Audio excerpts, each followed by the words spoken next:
Welcome, everyone, to Midnight in America, your source for the most provocative public affairs content on the internet. It is midnight in America. It's 4 p.m. here in Sydney, Australia. My guest is Artyom Lukin of Far Eastern Federal University. Artyom, what time is it in Vladivostok? Well, it's 3 p.m. 3 p.m. And what time is it in North Korea? That's what I want to know. That's a good question. I make it out to be 1:30 in the afternoon, or if you want to use the nuclear clock, maybe 5 minutes till midnight. so Actually, the interesting thing, Korea has its own time zone, by the way, which is different from Seoul and Vladivostok. So, right. Yeah, it's one of those few places in the world that's on half-hour time. Yeah, exactly. Yeah. Sure. Yeah. So I had invited you on the program to talk about this menace, the nuclear and missile menace from North Korea. I know that you there in the Russian Far East are very close to North Korea, but it seems like we're going to be talking about sports for the next half hour. Do you have any idea about this North Korean Olympics proposal?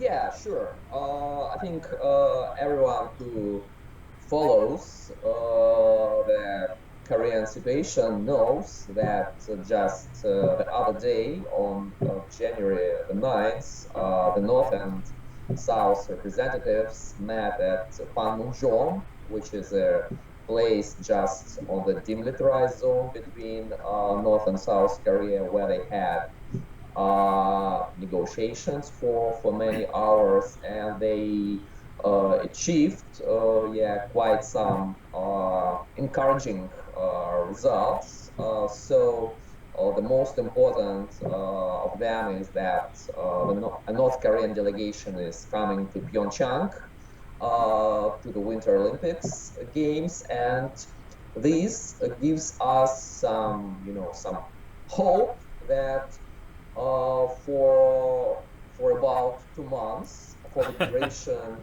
of the Winter Olympics and Paralympics, there will be some quiet on the Korean Peninsula. So actually, finally some good news out of Korea. Is that something that you or other experts would have expected at all? Was there any talk about an Olympic truce, or did this catch everybody by surprise? Actually, I think for seasoned North Korea watchers, it was not a surprise at all. And many experts actually expected something like that, because it fits very well with the established pattern of North Korean behavior. So countless times before, North Korea stepped up tensions right to the extreme, only to offer, some peace overture to the South. So we are seeing this pattern once again. Right. So apparently, Kim Jong-un decided that it's now time for some kind of charm offensive. Right. And if I understand it right, the overture came directly to the South, not to the United States. And that surprised me, because my understanding of my limited understanding of Kim Jong-un and North Korean politics is that they want to deal with the big man in Washington. They don't want to deal with Seoul. Well, again, I think for North Korea experts, it's not surprising, just because, the nuclear issue, the missile and nuclear issue, which is, the main problem between North Korea and the United States, North Korea basically believes that this issue should be discussed only with Washington. Right. Not with Seoul. Actually, when the South Korean representatives at the recent talks wanted to discuss denuclearization, North Koreans flatly refused, and they said that they will only discuss, negotiate this topic with the United States. And actually, it makes sense because the US is the only side here which wields real military power, not South Korea. And if you probably know that the South Korean armed forces, they're actually under American control. Okay. And but so I want to kind of get this right. The nuclear issue is, it sounds like it's something different from the Korean Peninsula security issue. That is, if I understand it right, North Korea doesn't threaten to use nuclear weapons against Seoul. It threatens to use nuclear weapons against, Washington, right? Or am I getting that wrong? Well, it's both yes and no. So if you asked me this question, if you had asked me this question a couple of years ago, I would have responded that yes, the Korean Peninsula issue and the nuclear issue actually were kind of very closely interrelated. But now it's a little bit different, just because a couple of years ago, North Korea was not capable of hitting the US with nuclear weapons, and now it can. A couple of years ago, North Korea was only able to threaten a nuclear attack against, its neighbors like South Korea, Japan, just because its nuclear missiles had limited range. Right. But now, apparently, North Korea possesses missiles which can hit basically anywhere in the world. They have intercontinental ballistic missiles, ICBMs, and this is, of course, something which makes America existentially, kind of concerned. Well, yes. Yeah, and now it's become an issue, a very important issue between Washington and Pyongyang, and that's why this problem should be settled between Pyongyang and Washington. So actually, we have, two tracks, at least two tracks to this Korean knot. North-South track, Pyongyang-Washington track, maybe even, Pyongyang-Beijing track. Right. Yeah. So that's why it's so complicated. Well, I was about to broaden the discussion because you mentioned North Korea's neighbors, and you said South Korea, Japan, but of course, North Korea's other neighbors are China and Russia. Yeah, sure. How is North Korea perceived in China and Russia? Well, let me first say a few words about China, and then move on to Russia.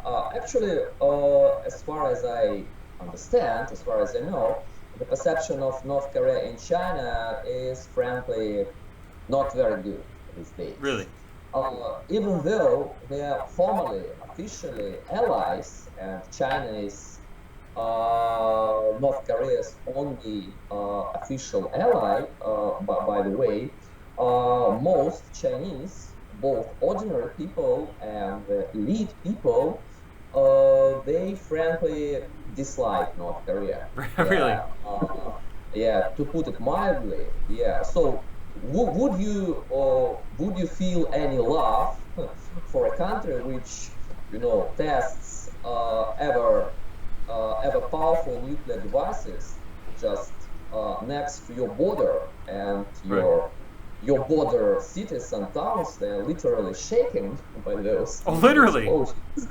Yeah, of course. Actually, when North Korea detonated its latest nuclear device back in September, there were reports that Chinese cities and towns in the Chinese northeast, they had even some, some minor destructions.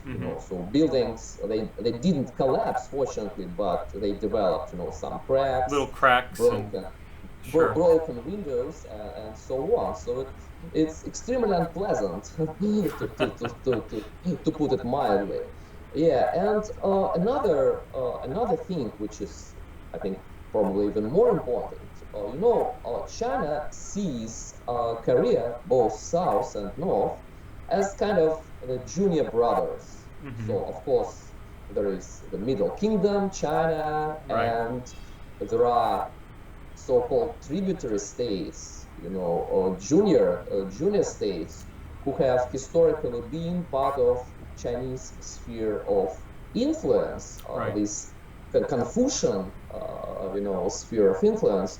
And so, in a way, the Chinese see the Koreans just as the Russians see the Ukrainians or the Belarusian people, just like our junior brothers, who should we should love them, of course, but our junior brothers should respect us. They should, pay allegiance to big brothers.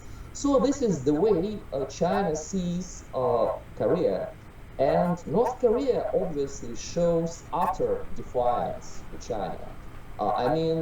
Kim Jong-un, actually, his father, Kim Jong-il, was much more respectful towards China. But Kim Jong-un, the current supreme leader, he is quite different from that point. And as you know, he executed a few years ago, he executed his, deputies who were deemed too pro-China.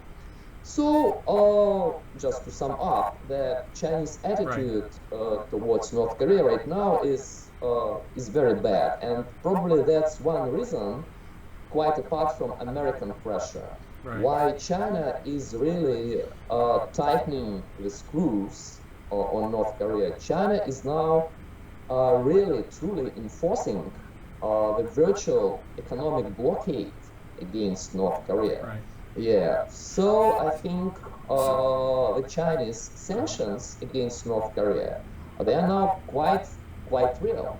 Really? It's not just words. I mean, Yeah, could we say unequivocally that there is no official Chinese support for North Korea's nuclear program? That it's just not there. That China unequivocally opposes North Korea's nuclear program, doesn't support it. Is that fair to say?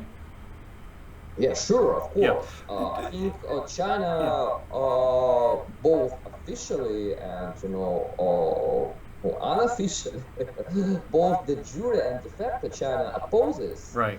North Korea's nuclear program. But the thing is, maybe just a few years ago, China was willing just to tolerate a little bit North Korea's nuclear shenanigans. But now they're done with that. They're fed up with that. And do you think? Oh, sorry. Do you think that historically China had any role in helping North Korea achieve nuclear technology, or is that just not? Well, is there no connection? Well, actually, I don't think so. If there was any assistance China could have provided to North Korea, it was, it was indirect and I would say unintentional. For example, North Korean students and scientists going to China to study nuclear physics. Right, So just that would like count as direct assistance. right, just like Iranian and Pakistani students studied at U.S. universities. Yeah, sure. Similar Exactly. thing. Exactly. Now, what about Russia? Russia is North Korea's other neighbor. It's where you're speaking to me from today. What's that relationship like? Well, actually, Again, that's a little bit complicated, because Russia is just like China, is definitely opposed to North Korea's nuclear and missile endeavors, so to speak. And Russia is definitely not interested in having another nuclear weapon state in the world, or just because, just for, you can cite any number of reasons why Russia is not interested Right. in North Korea's nuclearization. One important reason is that it would dilute, it would, diminish Russia's own nuclear status. So it's one thing when you have just, five nuclear Right. powers who sit on the UN Security Council, and it's quite another thing when you have many nuclear Right. powers. So, and for Russia, nuclear weapons is a very important, attribute of its great powerhood, so to speak. So, if we lose our kind of membership in this exclusive nuclear club, which consists of just a few powers today, so for Russia, it will be a very serious blow. And of course, Russia doesn't want to have, a nuclear powers emerging close to its borders, be it Iran or North Korea or, whatever. So we don't have this chain of nuclear powers,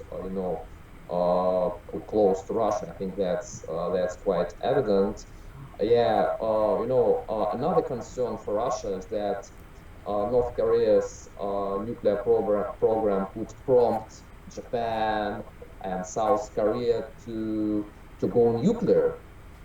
We have a territorial dispute with Japan. So what happens if Japan goes nuclear? Does it mean that we have a possibility of nuclear war over the Kuril Islands?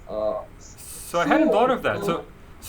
So in Russia's calculations about the North Korea crisis, Japan has become an important part of the equation. Is that correct? Well, I wouldn't say so. Yes, of course, Russia takes Japan into account, as I just told. We Yeah. have to keep in mind that North Korea's nuclearization could result in Japan's or South Korea's going nuclear too. But for Russia, it's kind of a long-term concern. We Right. don't expect to happen it very quickly. It's a potential danger which is down the road over Right. there. Right. But speaking directly about Japan, I think Russia, frankly, does not see Japan as a very important factor when it comes to the North Korea crisis, just because Moscow sees Tokyo as America's junior ally in the US, and Russia just doesn't see Japan playing an independent role on the Korean Peninsula. So, frankly, I have to agree with that. So probably Russia dismisses Japan on this particular Right. point. Right. I've written that if the North Korean regime were to collapse, we can think of lots of scenarios of regime collapse in North Korea. I've written that if it were to happen, China would probably intervene simply to restore order in North Korea and prevent a East Germany scenario where, looking back 20 years, instead of a neutralized, unified Germany, East Germany became part of NATO Germany, and then NATO expanded even further towards Russian borders. And in my own thinking, Chinese strategists are very conscious of this, and so would look to prevent a complete collapse in North Korea and potential reunification. But that's my thinking on it. I'm curious what you think about that scenario. Yeah, That, basically, Salvatore, I think I agree with you. Of course, China doesn't want this scenario where North Korea collapses uh, right, and is annexed by the South, by Seoul. Because if it happens, it means that unified Korean state ruled from Seoul becomes a US ally right, just right, because the Republic of Korea or South Korea is a US ally. right, So if the entire Korean peninsula becomes one big South Korea, so to speak, of course, I don't think America is going to terminate its alliance with right, a unified Korea. So it means for China that a powerful American ally emerges just on its doorstep. And of course, the US government can and is now promising to Beijing that if it happens, if the North collapses, we are not going to place any military bases north of the DMZ. We are not uh-huh, going to station our troops in the northern part of the peninsula. But promises are just promises. They're just right, words. The Chinese are not going to believe them.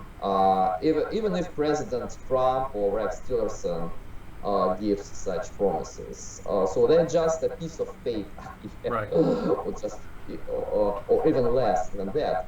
So I think if there is a contingency, if there is a collapse, some form of collapse in North Korea, caused either by some external shocks or some internal developments in North Korea, I think China will probably intervene. Uh, it could be various forms of intervention, like political intervention using Chinese supporters in North Korea. And I right, think within the North Korean elite, there are still uh, some people who support China. Yeah, or probably China could move troops into the north. I think that's quite likely.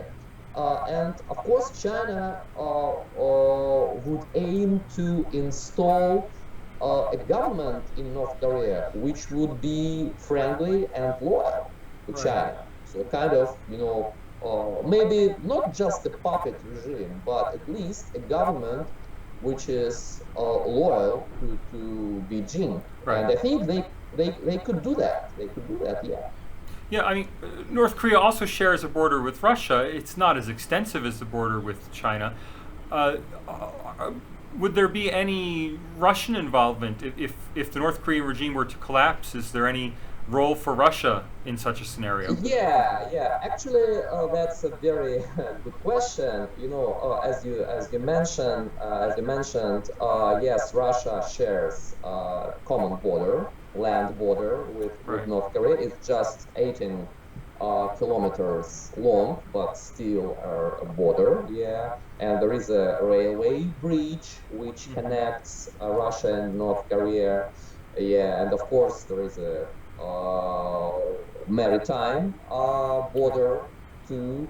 I'm curious, So is there any pedestrian crossing or automobile crossing? actually, this bridge, the only bridge which connects Russia and North Korea across the Tumen River, it's formally, technically, it's a railway bridge. But I am told by some knowledgeable guys that in case of necessity, it could also be used as automobile bridge. Okay. So there is no problem. So if Russia wants to send some, military forces, Right. I think army trucks could go via this bridge. But And of course, it's the river is quite shallow, right. so it can be crossed relatively Would easily by yeah. military troops. So, yeah, yeah, go No, I'm ahead. asking. So would there be any Russian motivation to intervene, or is that just a non-starter in Russia? Well, actually, again, that's a very intriguing question.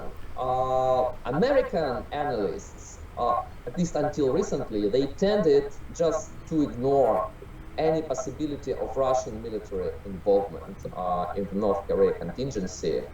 But now they're starting to admit this, that it might happen. And actually, I agree with that. Actually, I think that Russia could very well get involved militarily. And what makes me think so is you can use just one word, Syria. Who could have imagined, 5 years ago that Russia would send its troops, its air forces to the Middle East? Right. No one just could have imagined such a wild scenario, but it did happen. Right. So Russia.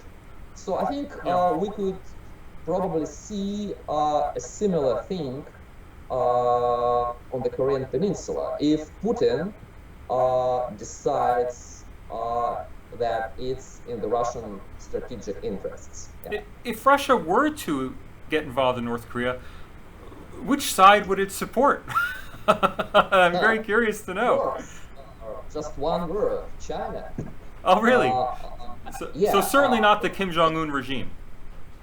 No. But we were speaking about the probable collapse. Yeah, in this particular scenario, Kim Jong-un's regime is collapsing. Right. Actually, I'm not sure that it would collapse anytime soon. But yes, we can't rule it out. But if it starts collapsing, I don't think Moscow and Beijing would bet on it. I don't think they would try to support it. I think they would try to replace this collapsing regime with a government which is loyal to Beijing and Moscow. And don't forget, Russia and China are strategic partners. They are quasi-allies. And I think in this scenario of Chinese intervention, Russia would play a supportive role. It would support China diplomatically and maybe militarily. Just one fact, it's no secret. It was publicly revealed by the Russian media just a month ago that S-400 air and missile defense system, very state-of-the-art system, was installed in this very place in Vladivostok. And the range of this S-400 system is 400 kilometers. So it covers not only the Russian Far East, it also covers the northeastern part of the Korean Peninsula, including the strategic port of Rajin. So, for example, if the U.S. Air Force would like to penetrate the North Korean airspace, they could face, Russian air defense system. So I think this scenario cannot be ruled out. I don't say that it's very likely, but it's probable. Yeah. You brought up the Syrian analogy, which frankly I hadn't thought of.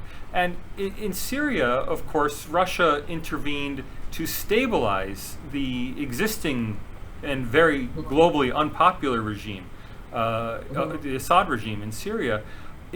Could you imagine Russia intervening to stabilize the Kim Jong-un regime and actually keep Kim Jong-un in power the way it's kept Assad in power in Syria? Well, theoretically it could happen, but as I said, I think if it starts collapsing, I think Beijing and Moscow would just let it collapse. Because they are not happy with Kim Jong-un. He defies both Beijing and Moscow. Really? He is seen as too adventurous, too dangerous maybe, too uncontrollable.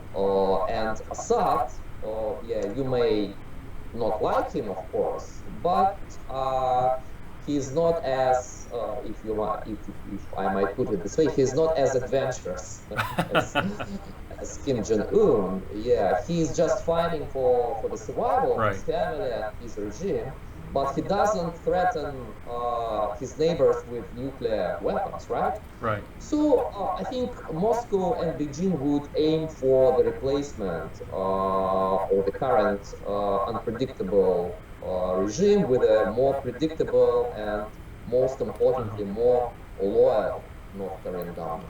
Right. We're nearing the end of the program, and I'm wondering if there's anything I haven't brought up that maybe you're burning to share with our viewers. Anything on your mind? Yeah, actually, I just want to draw your attention to the latest statements from Russia regarding North Korea. Just the other day, President Putin made remarks on the North Korean situation, and he praised Kim Jong Un. He said that Kim Jong-un is a very competent and mature leader, and that Kim Jong-un has won this round of the geopolitical game, and now he wants, Kim Jong-un, in Putin's words, wants to calm down the things. So I think it could probably indicate such, kind words coming from Putin with regard to Kim Jong-un could mean that Russia might